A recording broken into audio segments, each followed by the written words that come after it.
Good morning, students. I am Aarti and I heartily welcome you all to my YouTube channel Aarti Education World. My dear students, आज की इस video में हम आपकी 9th class की English की worksheet number 71 पढ़ेंगे, जिसकी डेट है 21 जनवरी 2022. My dear students, name of the student में अपना नाम लिखें, name of the class teacher में अपने क्लास टीचर का नाम लिखना है.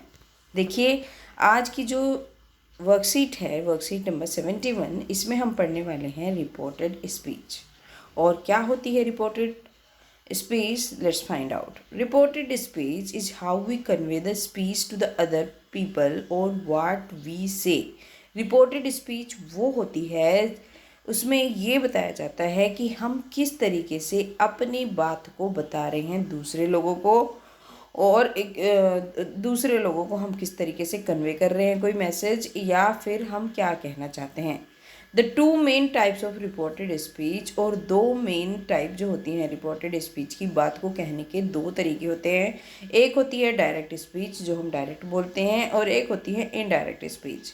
अब आपको पता चला रिपोर्टेड स्पीच का मतलब होता है हमारी बात को कन्वे करने का, किस तरीके से हम कन्वे करते हैं वो तरीका को हम बोलते हैं रिपोर्टेड स्पीच. अब जानेंगे हम डायरेक्ट स्पीच क्या होती है, इनडायरेक्ट स्पीच क्या होती है.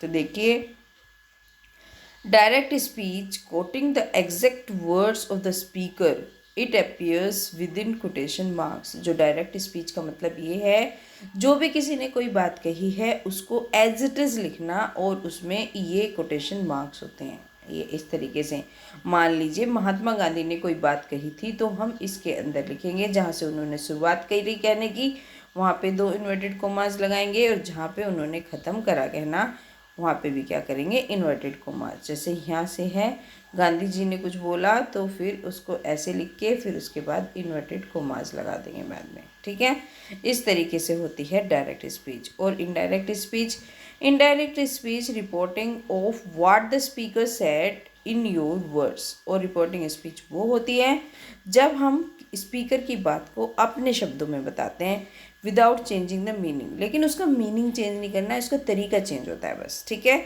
It does not use quotation marks, और फिर उसमें कोटेशन मार्क्स नहीं लगते. अब कैसे नहीं लगते, let's find out. Teacher said wear your mask properly. Teacher ने बोला अपने मास्क ठीक से पहनिए, प्रॉपरली पहनिए. तो अब देखिए, जब टीचर ने बात बोला तो ये एज इट इज़ है, वियर योर मास्क प्रॉपरली. इस वजह से इसमें क्या लगे हैं, इन्वर्टेड कोमास लगे हैं. इधर भी इन्वर्टेड कोमास लगे हैं और इधर भी लगे हैं, क्योंकि टीचर ने जो भी शब्द बोले वो एज इट इज़ बताने को हम बोलेंगे डायरेक्ट स्पीच. कोई भी स्पीकर जब अपनी बात को कहता है एज इट इज़, तो उसको क्या बोला जाता है, उसको बोला था direct. The teacher told us wear your mask properly. अब इस बात को हमने थोड़ा सा बदल दिया, सेड की जगह टोल्ड अस कर दिया, और जो उन्होंने बोला था उसमें टू लगा के, to wear your mask properly, कि टीचर ने मास्क लगाने को बोला है. ठीक है, तो ये हो गई इनडायरेक्ट स्पीच, हमने अपने तरीके से बताया. जैसे टीचर ने बोला, भाई अब टीचर ने ये बोला है वियर, अपने मास्क ठीक से पहने सभी, है ना, टीचर ने तो ये बोल दिया. अब कोई मॉनिटर क्लास में जाके बता रहा है कि मैम ने बोला है, वो ये बोल रही हैं, क्या वो नहीं बोलेंगे ना, मैं ये बोल रही हूँ, वो बोलेंगे वो बोल रही हैं कि मास्क आपको ठीक से पहनने. मतलब अपने जब आप हिंदी भी करेंगे तो हिंदी में भी थोड़े से चेंजेस होते हैं, ऐसे ही इंग्लिश में भी ये थोड़े से चेंजेस होते हैं जब हम दूसरे की बात को बताते हैं. ठीक है, चलिए अब देख लेते हैं किस तरीके से करनी है, क्या क्या चीज़ें आई हैं इसमें करने को, क्या क्या आपको सिखा रहे हैं. आप ध्यान से सुनिए, आपको समझ जाएगा क्या क्या कैसे कैसे चेंजेस होते हैं, क्या रूल्स होते हैं डायरेक्ट स्पीच को इनडायरेक्ट में बदलने का. In the indirect speech no inverted commas are used. ये हमने पहले भी बात करी, जब डायरेक्ट से इनडायरेक्ट बनाते हैं तो उसके इन्वर्टेड कोमास हट जाते हैं, क्योंकि वो उसके एज इट इज़ वर्ड नहीं है. अगर उसके एज इट इज़ वर्ड्स होते हैं तो लगते हैं, क्योंकि हम इनडायरेक्ट बना रहे हैं, डायरेक्टली उन्होंने नहीं बोला, तो उसके इन्वर्टेड कोमास हट जाते हैं. दूसरी, when the reporting verb of direct speech in past tense, अगर रिपोर्टिंग वर्ब डायरेक्ट स्पीच की पास्ट टेंस में होती है, then all the present tense are changed to the corresponding past tense in direct speech. तो फिर सारे के सारे जो टेंस होते हैं, मान लो यहाँ पे सैड आया है, यहाँ पे कोई प्रेजेंट का टेंस हो या पास्ट प्रेजेंट का टेंस हो, तो वो पास्ट में बदल जाता है. अभी सेंटेंस आएंगे तो आपको और क्लियरली पता चलेगा. ठीक है। The conjunction that if whether are generally used if it is yes no question in the sentence begin with an auxiliary verb helping verb. अगर कंजक्शन हम कंजक्शन इफ या वेदर लगाते हैं अगर सेंटेंस आपका रिपोर्टिंग स्पीच का किस तरीके से बन रहा है। अगर आपका इस तरीके का सेंटेंस है do you go to the market, है ना, इस तरीके से है did you ate the food, है ना, have you completed your work. अगर इस तरीके से सेंटेंस है येस और नो का आंसर उसमें आता है। या फिर आपका हेल्पिंग वर्ब से सेंटेंस बनता है जिसके स्टार्टिंग में क्या आता है, तो फिर हमें क्या करना है, फिर हमें इफ़ या वेदर लगा के सेंटेंस को जोड़ना है। ठीक है, सेंटेंस की शुरुआत करनी है। The first word of the reported speech begin with the capital letter. और जो रिपोर्टेड स्पीच होती है उसका पहला जो लेटर होता है वो कैपिटल लेटर होता है। The tense of the reporting verb is never change. और रिपोर्टिंग वर्ब जो होती है उसका टेंस कभी भी चेंज नहीं होता। रिपोर्टिंग वर्ब की बात हो रही है बच्चों इसकी। लेट मी टेल यू कि कौन सी रिपोर्टिंग वर्ब होती हैं इस साइड। ये रिपोर्टिंग स्पीच है, ये रिपोर्टिंग वर्ब है इधर। ठीक है, तो इनका कभी टेंस चेंज नहीं होता। किसमें, जब हम इसमें इनडायरेक्ट बनाते हैं डायरेक्ट से। चलिए, the reporting verb change according to sense. और जो रिपोर्टिंग वर्ब होती है सेंस के अकॉर्डिंग चेंज होती है। इट में बी टोल्ड, आस्क, इंक्वायर, ये कुछ भी हो सकती है। अगर एक टीचर अपने स्टूडेंट को कहता है तो वो उसको ऑर्डर भी दे सकता है। लेकिन एक अगर बच्चा अपनी मम्मी को बोलता है तो वो रिक्वेस्ट करता है। अगर कोई पुलिस कुछ चीज़ पूछ रही है तो वो इंक्वायर्ड हो जाता है। तो इसी तरीके से चेंज हो जाता है। अगर हम किसी फ्रेंड को अपनी सलाह दे रहे हैं तो सजेस्टेड हो जाता है या एडवाइज्ड हो जाता है। इस तरीके से चेंज हो जाते हैं। The first person in direct speech as per the subject of the speech. और जो फर्स्ट पर्सन होता है उसमें स्पीच में, डायरेक्ट स्पीच में, वो चेंज होता है जब हम उसे इनडायरेक्ट बनाते हैं। किसके हिसाब से, सब्जेक्ट के हिसाब से। और सेकंड पर्सन डायरेक्ट स्पीच में चेंज होता है ऑब्जेक्ट के हिसाब से।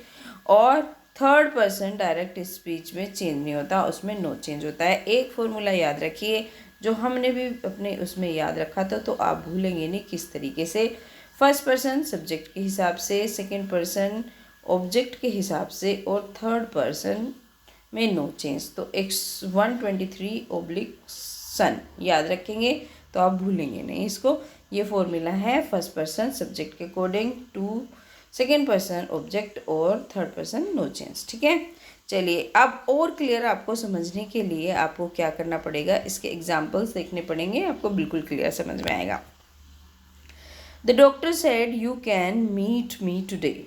तो इसको हमें इनडायरेक्ट स्पीच में बनाना है। The doctor said that we could meet him that day. Today का हम दैट डे कर देंगे और कैन का हम कुड कर देंगे, क्योंकि सेकेंड पर्सन के प्रोनाउन है यू, और यू को मैंने बताया था ऑब्जेक्ट के हिसाब से लगाते हैं। अब तो द डॉक्टर ने बोला, क्या बोला, इसका हम वी कर देंगे। ठीक है, चलिए। The teacher ask me do you want to go to college. Teacher ने मुझसे पूछा क्या आप कॉलेज जाना चाहते हैं। द टीचर आस्क मी, अब मैंने बताया जो भी हेल्पिंग वर्ब से शुरू होते हैं इसमें इफ़ या वेदर जोड़ के हम सेंटेंस को कंप्लीट करते हैं। जैसे do you want to go to college, क्या आप कॉलेज जाना चाहते हैं। तो टीचर आस्क मी इफ़, है ना, तो हमने क्या करा, डू की जगह पे, क्योंकि जो हम इनडायरेक्ट स्पीच बनाते हैं तो वो इंट्रोगेटिव सेंटेंस नहीं रह जाता, वो एक सिंपल सेंटेंस बनाना पड़ेगा। और क्योंकि ये प्रेजेंट में है हम इसका पास्ट इंडेफिनिट बनाएंगे। The teacher ask me if I wanted to go to college, है ना।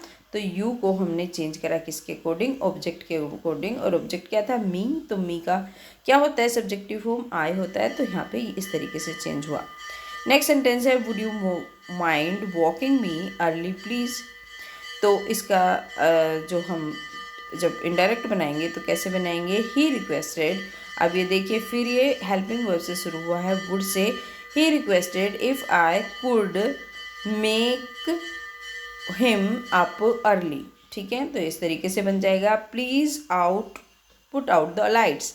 तो she requested me to put out the lights, इसमें जो इम्परेटिव सेंटेंस होते हैं उसमें टू लगा के सेंटेंस को बना देते हैं, बकाया उसमें कुछ नहीं करना होता। ठीक है, अब इसमें कुछ सेंटेंसेस दिए हैं आपको करने को, जो आपको करने हैं अकॉर्डिंग टू द वर्कशीट जो आपको समझाया गया है। ठीक है, तो चलिए लेट्स चेक आउट कि क्या सेंटेंसेस हैं। ये सेंटेंसेस है, पहले में आपको 5 सेंटेंसेस दिए गए हैं और जो दूसरा है उसमें भी आपको कुछ सेंटेंसेस दिए गए हैं जो चेंज करने हैं। बस फ़र्क इतना है, जो पहले 5 सेंटेंसेस हैं इसको आपको डायरेक्ट स्पीच से इनडायरेक्ट में बनाना है और जो आगे के सेंटेंस हैं उनको आपको डायरेक्ट में बनाना है, इनडायरेक्ट है वो। तो चलिए कर लेते हैं सेंटेंसेस को। देखिए, change the following direct speech into the indirect speech. देखिए, she said I went to museum with my friends yesterday, कि उसने बोला कि मैं अपने दोस्तों के साथ म्यूजियम गई कल। तो इसका हम इस तरीके से करेंगे, she said that she had gone to museum with my friends the previous day. तो यस्टरडे का हम प्रीवियस डे कर देते हैं और क्योंकि जो पास्ट इंडेफिनिट होता है उसका पास्ट परफेक्ट बनाते हैं तो इसलिए हैड गोन यानी कि पास्ट परफेक्ट बन गया है। और आई सब फर्स्ट पर्सन के प्रोनाउन आई और वी होते हैं तो वो सब्जेक्ट के हिसाब से चेंज होते हैं, तो यहाँ पे सी हो गया। ठीक है, अगर आपको डायरेक्ट इनडायरेक्ट आपने कभी पढ़े हैं, आपको आते हैं तो समझ में आएगा, या आपने जो अभी मैंने समझाया है वो सुना होगा। चलिए, they said we have never been to Singapore. उन्होंने बोला कि हम कभी सिंगापुर नहीं गए। तो they said that they had never been to Singapore. जो पास्ट परफेक्ट प्रेजेंट परफेक्ट होता है उसका भी पास्ट परफेक्ट बनता है। ठीक है, क्योंकि जब हमारी रिपोर्टिंग वर्ब हमारी किस में होती है, रिपोर्टिंग वर्ब अगर हमारी पास्ट में होती है तो हमारा अगला सेंटेंस भी पास्ट में बनता है, प्रेजेंट में कोई सेंटेंस नहीं बनता। ये हमने अभी पढ़ा था। चलिए अगला सेंटेंस देखते हैं। जो अगला सेंटेंस है third, Neha ask how much pocket money Reema get. तो Neha ask how much pocket money Reema did get, है ना। तो डस का क्या हो जाएगा, राम का रीमा हो जाए, ये राम नहीं रीमा कर लेना क्योंकि यही है, राम कर लो रीमा कर लो एक ही बात है दोनों में, लेकिन सेम करना है ना, रीमा कर लो यहाँ पे, रीमा ये राम हो गया। ठीक है, रीमा डिड गेट, इसको इस तरीके से बना देंगे। नेक्स्ट सेंटेंस पे चलते हैं। I said to my brother please charge the laptop. अब मैंने प्लीज़ का मतलब ही क्या होता है, हम रिक्वेस्ट कर रहे हैं, तो हमने सैड टू का क्या कर दिया, requested. I requested my brother to charge the laptop. Inverted commas हटाए और बस टू लगा के जोड़ दिया। जो भी हमारे इम्परेटिव सेंटेंसेस है वो टू लगा के जुड़ जाते हैं। ठीक है, अगला सेंटेंस देखते हैं। Ravi ask are you playing football tomorrow. तो रवि आस्क, अब हमने पढ़ा था कि जब भी हेल्पिंग वर्ब से शुरू होगा तो हम उसमें इफ़ या वेदर लगाते हैं, तो हमने इफ़ लगाया और सेकंड पर्सन के प्रोनाउन किसके हिसाब से बदलते हैं, ऑब्जेक्ट के हिसाब से बदलते हैं, तो हमने ही लगा दिया। और क्योंकि प्रेजेंट का कोई बनता नहीं है, प्रेजेंट कॉन्टीन्यूअस को हम पास्ट कॉन्टीन्यूअस बनाएंगे। He was playing football the next day, और टुमारो का क्या हो गया, द नेक्स्ट डे। ठीक है, ये हो गया आपका 5वां सेंटेंस। अब आ जाते हैं हमारे सेकंड पार्ट पे। हमने हर सेंटेंस को लिखना है और एक हमें करके बताया है कि इस तरीके से करना है। पहले डायरेक्ट इनडायरेक्ट दिया हुआ है, उसका डायरेक्ट बनाना है ना। अब इसमें उल्टा करना है, उसमें डायरेक्ट का इनडायरेक्ट बनाना था, इसमें इनडायरेक्ट का डायरेक्ट बनाना है। Mother reminded Aslam to switch off the lights before going to bed. तो mother asked to Aslam switch off the lights before going to the bed. कुछ भी नहीं करना, बस ये टू हटा के हमें यहाँ पे इन्वर्टेड कोमास से शुरू करना है, इन्वर्टेड कोमास पे ख़त्म करना है। दैट्स इट, और कुछ भी नहीं है इसके अंदर। चलिए, इम्परेटिव सेंटेंस सबसे ईजी होते हैं बनाने। अगला देखिए, अगले में क्या करना है। अगला है teacher advise the kids to prepare well for the exam. तो teacher said to the kids, क्योंकि सैड टू का एडवाइज्ड हो गया था। जो टीचर है एडवाइस देता है बच्चों को अपने एग्ज़ाम के लिए अच्छे से तैयार करिए। तो बस टू हटाया और हमने इन्वर्टेड कोमास लगाए, हो गया हमारा सेंटेंस, है ना। और बकाया तो एज इट इज़ है, बस एडवाइस का सैड टू कर दिया। ठीक है, चलिए अब आगे आ जाते हैं। Neha said that she was planning to relocate to Mumbai this year. Neha ने बोला कि मैं रीलोकेट कर रही इस साल मैं फिर से प्लानिंग कर रही हूँ रीलोकेट करने की। अब क्योंकि हम वाज था तो देखिए, जब हमारा पास्ट कॉन्टीन्यूअस बन रहा है तो जब इसकी डायरेक्ट स्पीच होगी तो प्रेजेंट कॉन्टीन्यूअस होगी ना, क्योंकि हम प्रेजेंट कॉन्टीन्यूअस को पास्ट कॉन्टीन्यूअस में कर देते हैं। तो इस तरीके से बन जाएगा ये sentence.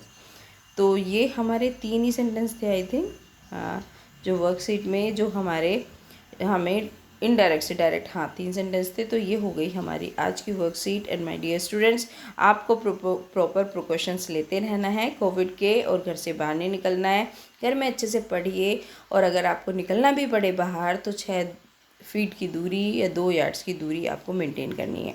Thank you students, have a good day. आप स्वस्थ रहे, अच्छे से पढ़ते रहें, बस मैं यही विश करती हूँ। Thank you, have a good day.